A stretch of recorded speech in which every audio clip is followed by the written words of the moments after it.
সাকিবদের হারিয়ে আসরের প্রথম জয় রংপুরের। নিজেদের প্রথম দুই ম্যাচের দুটিতেই জয়ের খুব কাছে গিয়েও হেরেছিল রংপুর রাইডার্স। অধরা সেই জয়ের এবার দেখা পেল বাংলাদেশের প্রতিনিধিরা। গাহানা অ্যামাজন ওয়ারিয়ার্সকে 15 রানে হারিয়ে আসরের প্রথমবার জয়ের স্বাদ পেল নজরুল হাসান হোসেনের দল। গাহানার প্রেসিডেন্টসের টস জিতে শুরুতে ব্যাট করতে নেমে নির্ধারিত 20 ওভারে সবকটি উইকেট হারিয়ে 117 রান সংগ্রহ করে রংপুর। জবাবে খেলতে নেমে 19 ওভার 1 বলে 102 রান করে অল আউট হয়ে যায় গায়ানারা। 118 রানের লক্ষ্য তাড়া করতে নেমে শুরু থেকেই বেশ ভুগেছে গায়ানরা। স্লো উইকেটে রান করতে দুই দলের ব্যাটারদের রীতিমতো যুদ্ধ করতে হয়েছে। ইনিংসের দ্বিতীয় ওভারে গায়ানার 3 ব্যাটারকে সাজঘরে ফেরান কামরুল ইসলাম রাব্বি। ডেনাইন পিটারিয়াস, মঈন আলী এবং সিমরান হেটমায়ার দ্রুত ফিরলেন, পথ হারায় গায়না।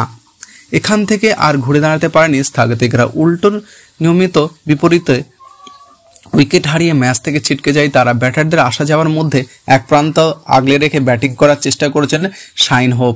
তবে 44 বলে 35 রানের ইনিংসকে দলকে জেতানোর জন্য যথেষ্ট ছিল না।